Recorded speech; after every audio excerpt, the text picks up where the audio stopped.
Hi everybody, here is Luke. Today we're going to take a look at how to easily use the YouTube library.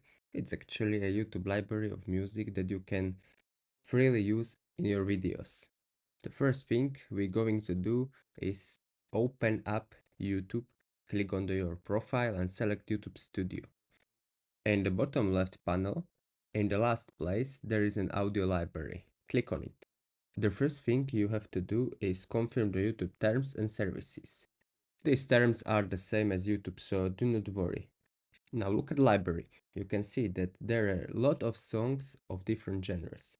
So let's try some genres and we will choose, for example, rock.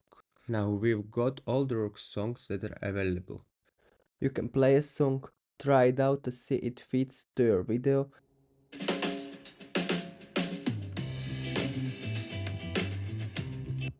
And to the right you can simply download it.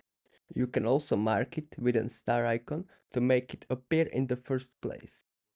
And that's it. If the video was interesting for you, give a like and subscribe. Tschüss.